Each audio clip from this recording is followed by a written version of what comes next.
দর্শক, গুলশান কার্যালয়ে আছেন আমাদের সিনিয়র রিপোর্টার সৈকত সাদিক। সরাসরি কথা বলবো তার সাথে। সৈকত, বিএনপির ভারপ্রাপ্ত চেয়ারম্যান তারেক রহমানের কি কর্মসূচি আছে?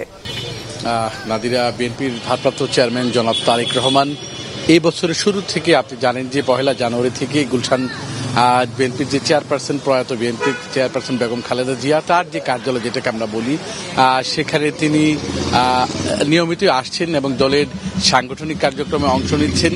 সেই ধারাবাহিকতায় কিন্তু আজকে বেলা সকাল 11:30টার দিকে তিনি তার যে গুলশান যে বাসভবন রয়েছে 196 নাম্বার, সেখান থেকে তিনি এখানে এসেছেন এবং এখানে এসে তিনি দলের যে নেতাকর্মীরা রয়েছে, বিএনপির মহাসচিব মির্জা ফখরুল ইসলাম আলমগীর সহ অন্যান্য যারা নেতাকর্মী, তাদের সাথে আজকে তিনি কথা বলেছেন। তো এই মুহূর্তে আমরা যতটুকু জানি যে এই মুহূর্তে কিন্তু বিএনপির ভারপ্রাপ্ত চেয়ারম্যান জনাব তারেক রহমান ছাড়া দলের কিন্তু অনেক কোনো গুরুত্বপূর্ণ বা বড় কোনো স্থায়ী কমিটির সদস্য তারা কেউ নেই।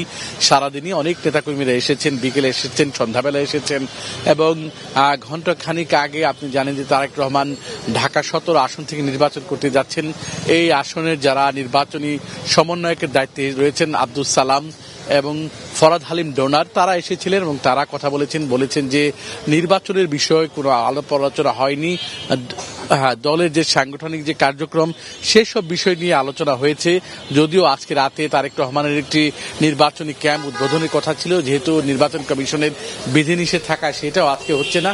সব মিলে এখন পর্যন্ত জনাব তারেক রহমান তিনি দলের এই কার্যালয়ে আছেন এবং অন্যান্য যারা নেতাকর্মী যারা আসছেন তাদের সাথে নির্বাচনের বাইরে তিনি দলের যে সাংগঠনিক কার্যক্রম সেই বিষয়ে তিনি আলাপ আলোচনা করছেন এবং আগামী 21 জানুয়ারি থেকে যখন প্রচারণা শুরু হবে এরপর থেকে তিনি হয়তো বিভিন্ন অন্যান্য কার্যক্রম বা নির্বাচনী প্রচারণা সেসব বিষয়ে তিনি যাবেন। তবে এখন পর্যন্ত দলের যে সাংগঠনিক কার্যক্রম সেসব নিয়ে আলোচনা করছেন। এইসব বিষয়ে যারা এই অফিস থেকে যারা বের হয়েছে যে নেতাকর্মীরা, তারা এমনটাই জানিয়েছেন। নাদিরা, এখন পর্যন্ত আমার কাছে এই দলের ভারপ্রাপ্ত চেয়ারম্যান বিএনপির জনাব তারেক রহমানের এইখানকার সর্বশেষ পরিস্থিতি। ধন্যবাদ সৈকত। দর্শক, বিএনপির গুলশান কার্যালয়ে ছিলেন আমাদের সহকর্মী সৈকত সাদিক।